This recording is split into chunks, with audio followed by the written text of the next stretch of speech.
Nesse momento, na África, está acontecendo algo que está deixando os moradores locais tristes, mas que está deixando os cientistas entusiasmados. O continente está se rompendo, com sérias inundações em seguida. A ação também resultará na formação de um novo oceano, um evento raro. Como o continente está se separando e de onde virá o novo oceano?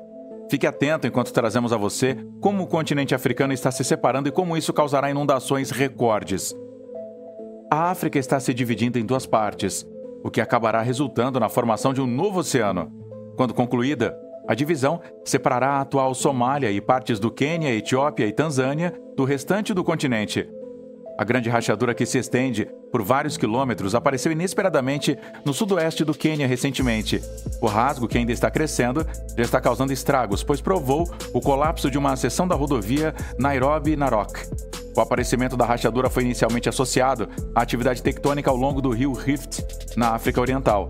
No entanto, rapidamente surgiram muitas perguntas, inclusive por que ela se formou nesse local, se o seu aparecimento está relacionado ao Rift da África Oriental em andamento. A rachadura poderia, por exemplo, ser o resultado da erosão suave do solo preenchendo uma falha antiga relacionada ao Rift. A Terra é um planeta em constante mudança, mesmo que em alguns aspectos a mudança seja quase imperceptível para nós. As placas tectônicas são um excelente exemplo disso, mas de vez em quando algo dramático ocorre, levantando novas preocupações sobre a divisão do continente africano em dois. A litosfera da Terra, ou seja, a crosta e a parte superior do manto, é dividida em várias placas tectônicas. Essas placas não são estáticas, mas se movem em velocidades diferentes em uma relação com as outras, deslizando sobre uma atmosfera viscosa. O mecanismo ou mecanismos subjacentes ao seu movimento ainda são desconhecidos, mas é provável que incluam correntes de convecção dentro da astenosfera e forças geradas nos limites das placas. Essas forças não apenas movem as placas, mas também podem causar a sua ruptura, formando uma fenda e possivelmente resultando na formação de novos limites de placas. O sistema de Rift da África Oriental é um exemplo de onde isso está ocorrendo atualmente.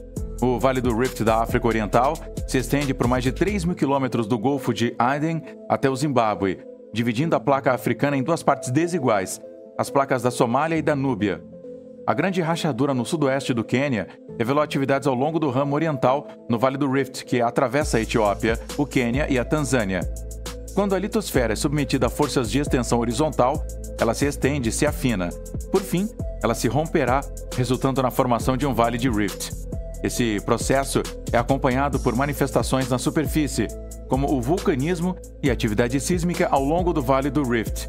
As fendas são o primeiro estágio de ruptura continental e, se bem-sucedidas, podem resultar na formação de uma nova bacia oceânica. O Oceano Atlântico Sul, que se formou como resultado do rompimento da América do Sul e da África há cerca de 138 milhões de anos, você já notou como seus litorais se combinam como se um gigante enorme pudesse usá-los como peças de quebra-cabeça?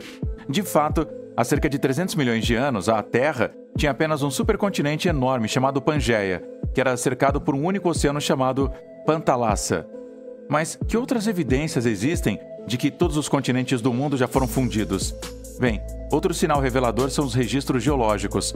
Os depósitos de carvão da Pensilvânia são semelhantes em composição aos depósitos de carvão do mesmo período encontrados na Polônia, no Reino Unido e na Alemanha. Isso implica que a América do Norte e a Europa já foram uma única massa de terra. De acordo com cientistas, a orientação de minerais magnéticos em sedimentos geológicos revela como os polos magnéticos da Terra migraram ao longo do tempo geológico. Plantas idênticas como a extinta samambaia, de sementes Glossopteris, foram descobertas no registro fóssil em continentes agora diversos. E as cadeias de montanhas que hoje existem em diferentes continentes, como os Apalaches nos Estados Unidos e as montanhas Atlas, que abrangem o Marrocos, Argélia e Tunísia, faziam parte das montanhas da Pangeia Central, que se formaram como resultado da colisão dos supercontinentes Gondwana e Laurúcia. O termo Pangeia é derivado das palavras gregas pan, que significa tudo, e Gaia, ou terra. O supercontinente evoluiu gradualmente ao longo de centenas de milhões de anos. De acordo com o capítulo do livro científico Ancient Supercontinents and the Paleogeography of Earth, Supercontinentes Antigos e Paleografia da Terra, quase todos os continentes estavam no hemisfério sul durante o início do Éon Fanerozoico, 541 milhões de anos atrás até hoje, em Gondwana, o maior deles abrangendo o Polo Sul ao Equador. O Oceano Pantalássico dominou o hemisfério norte. Outro oceano entre os paleocontinentes, Laurentia, Báltica e Gondwana, começou a se fechar durante o período Ordoviciano, de 485 milhões a 444 milhões de anos atrás, e depois desapareceu durante o período Siluriano, de 444 milhões a 419 milhões de anos atrás, quando a Báltica e a Avalônia colidiram com a Laurentia para formar a Laurússia. Finalmente, há cerca de 320 milhões de anos, Gondwana, Laurússia e os terranos intermediários colidiram para formar o supercontinente Pangeia. No entanto, Pangeia não era megalita, o que a maioria das pessoas acredita que seja. A Pangeia nunca incluiu todos os continentes ao mesmo tempo. Por exemplo, durante o Carbonífero, de 359 milhões a 299 milhões de anos atrás, o Oceano Paleotétis, a leste de Pangeia, permaneceu largo e serviu de barreira entre o supercontinente e vários terranos asiáticos grandes e independentes, incluindo Tarim, norte da China, sul da China e Anamia. Durante o período Permiano, de 299 milhões a 251 milhões de anos atrás, muitos dos antigos terranos peri-Gondwana se afastaram da margem nordeste de Gondwana, dando início à abertura do Oceano Neotethys. E entre 195 milhões a 170 milhões de anos atrás, a Pangeia se dividiu em várias fases. O rompimento começou há cerca de 195 milhões de anos, no início do período Jurássico, quando o Oceano Atlântico Central se abriu. A maior parte do supercontinente se fragmentou ao longo das suas suturas anteriores. O Gondwana, ou seja, a África, a América do Sul, a Antártica, a Índia e a Austrália, separou-se primeiro da Laurásia, ou seja, da Eurásia e da América do Norte. Depois, há cerca de 150 milhões de anos, o Gondwana se desintegrou. A Índia se separou da Antártica, e a África e a América do Sul se separaram. A América do Norte se separou da Eurásia há cerca de 60 milhões de anos.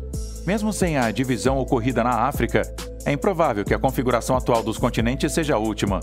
Vários supercontinentes se formaram na história da Terra, apenas para se dividir em novos continentes.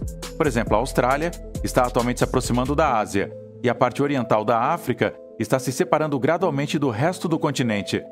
E de acordo com um estudo, os supercontinentes parecem ocorrer a cada 750 milhões de anos, com base no surgimento de outros supercontinentes durante o superéon pré-cambriano, de 4,5 bilhões a 541 milhões de anos atrás.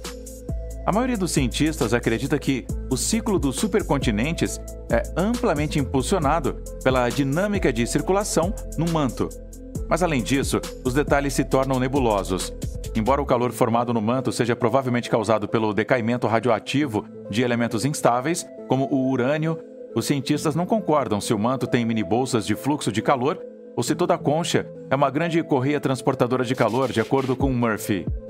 A existência de forças de extensão fortes o suficiente para romper a litosfera é necessário para o rifteamento continental. O rift da África Oriental é classificado como um rift ativo, sendo que a fonte dessas tensões é o movimento do manto subjacente. O surgimento de uma grande pluma do manto sob essa fissura está dobrando a litosfera para cima, fazendo com que ela se enfraqueça em decorrência do aumento da temperatura, do estiramento e da quebra por falhas. Os dados geofísicos revelaram evidências da existência dessa pluma do manto mais quente do que o normal, que é comumente chamada de superfluxo africano. Essa superpluma não só é amplamente aceita como fonte das forças de separação que resultam na formação dos vales de rifts, como também tem sido usada para explicar a topografia anormalmente alta dos planaltos do sul e do leste da África. Os rifts têm uma topografia distinta, com uma série de depressões delimitadas por falhas e cercadas por terrenos mais altos. De espaço, você pode ver uma série de vales de rifts alinhados, separados por grandes falhas delimitadoras no sistema da África Oriental. Nem todas essas fraturas se formaram ao mesmo tempo, mas sim em uma sequência que começou há cerca de 30 milhões de anos na região do Afar, no norte da Etiópia, e se espalhou para o sul, em direção ao Zimbábue, a uma taxa média de 2,5 a 5 centímetros por ano. O rift da África Oriental é único, pois podemos ver vários estágios do rift ao longo de sua extensão. Ao sul, onde a fenda ainda é mais jovem, as taxas de extensão são baixas e as falhas são generalizadas, e vulcões e terremotos são raros. Entretanto, em direção à região de Afar, todo o fundo do vale do rift é coberto por rochas vulcânicas. Isso indica que a litosfera se afinou quase a ponto de se romper completamente nessa área. Quando isso ocorrer, a solidificação do magma no espaço criada pelas placas rompidas começará a formar um novo oceano. A propagação do fundo do mar acabará progredindo ao longo de toda a extensão da fenda em dezenas de milhões de anos. O oceano se inundará, encolhendo o continente africano e criando uma grande ilha no Oceano Índico, composta por partes da Etiópia, da Somália, incluindo partes da África. Eventos dramáticos como falhas súbitas que rompem rodovias podem aumentar a urgência do rifteamento continental. Entretanto, é um processo muito lento que, na maioria das vezes, divide a África sem que ninguém perceba. Embora a maior parte desse rifteamento seja imperceptível para nós, a formação de novas falhas e fissuras e também de rachaduras, ou o movimento renovado ao longo de falhas antigas, à medida que as placas da Núbia e da Somália continuam a se separar, pode resultar em terremotos. Entretanto, no leste da África, a maior parte da sismicidade está espalhada em uma ampla zona do Vale do Rift e é de magnitude relativamente pequena. O vulcanismo que ocorre ao lado é mais uma manifestação superficial do processo contínuo de ruptura continental e da proximidade da astenosfera quente e derretida com a superfície. Os instrumentos de GPS revolucionaram esse campo de pesquisa nos últimos anos, permitindo que os cientistas façam medições precisas de como o Sol se move ao longo do tempo, de acordo com Ken McDonald, geofísico marinho e professor emérito da Universidade da Califórnia, em Santa Bárbara. Os cientistas podem medir taxas de movimento e até alguns milímetros por ano com medições de GPS. À medida que obtivermos mais medições de GPS, teremos uma noção muito melhor do que está acontecendo. Observações detalhadas de satélite, combinadas com pesquisas de campo adicionais, podem também ajudar os cientistas a determinar o que está acontecendo no subsolo da região de Afar. No entanto, se você quiser que a área seja usada como um laboratório vivo para estudar a fenda continental, o ambiente não facilita as coisas. Você já se referiu a ele como o Inferno de Dante. O Afar tem a cidade habitada mais quente da superfície do planeta. As temperaturas costumam chegar a 130 graus Fahrenheit durante o dia e caem para menos 95 graus à noite. O trabalho de campo de alguns cientistas concentrou-se em uma enorme rachadura de 35 milhas que apareceu no deserto etíope em 2005. Segundo eles, a violenta divisão foi equivalente a várias centenas de anos de movimento de placas tectônicas em apenas alguns dias. Quais você acha que serão as consequências da divisão da África em duas? Vamos ouvir o que você pensa na seção de comentários abaixo.